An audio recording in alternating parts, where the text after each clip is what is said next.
All right, folks. Today we will be discussing about an inverse fair value gap. As the name suggests, what is an inverse fair value gap? Let's just say this is a candle, right? This here is a fair value gap, right? So let's just say the price goes here and again goes down and again goes up, kind of goes up, but even higher. But then, falls, and then let's just say the candle finally broke with the body, right? So the candle broke with the body. What happens to this fair value gap? An inverse fair value gap is only as good as a fair value gap.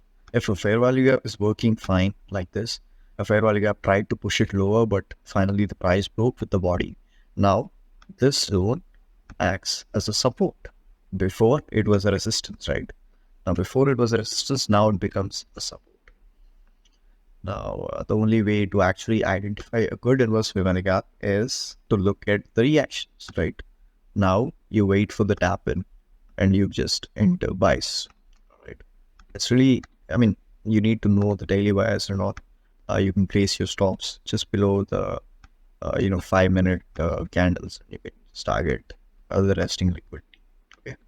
So here, this is Monday, March 18th, where I actually failed to enter the inverse fair value gap entries. So this is the Asian session, and I would actually argue that this was the final liquidity sweep, and actually the daily bias was bullish.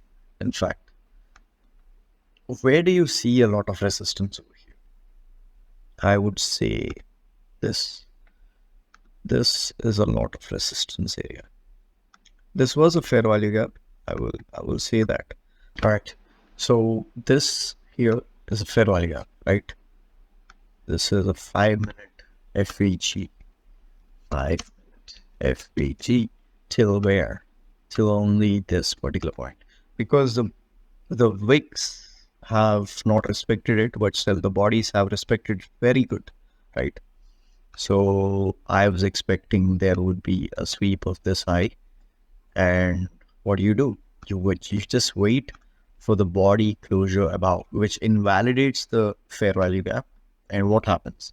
It becomes an inverse fair value gap, right? So you can take your position over here. Again, you have to be careful of why you're entering the positions. And, according to the daily bias, you actually have to take the entries or else it won't work. Okay.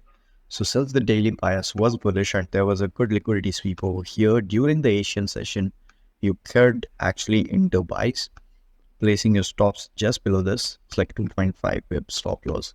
And you could either target this liquidity or all the way to this liquidity.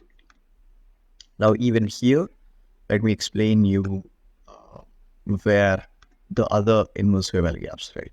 Okay. So I can see a lot of support over here, right? I can see a lot of support here, but you have to find the actual inverse fair value gap, which is right over here. This is a 5-minute fair value gap. Till which point? Till the candle actually closes above the fair value gap, right? Then it becomes what? An inverse fair value gap.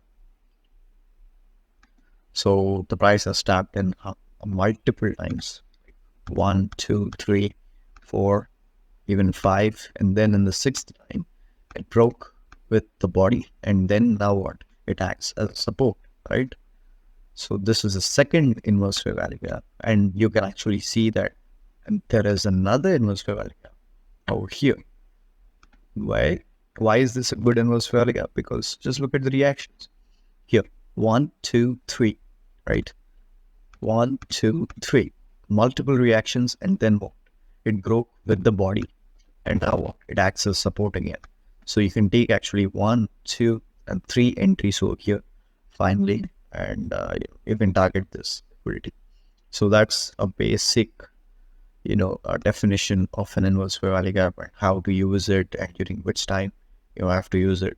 And you have to mind that sometimes they don't work and sometimes they do. but it always depends on the number of reactions before it actually broke with the body.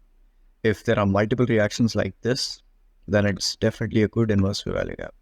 If there are no reactions, let's say another example, yeah, let's just say this is also an inverse fair value gap because it broke with the body, but the price did not respect the body, right, at the zone. It closed below the body and then it reacted off of this fair value gap over here. Yeah, so that's the thing. You have to identify which inverse fair value gap is actually good and which one is bad. All right, so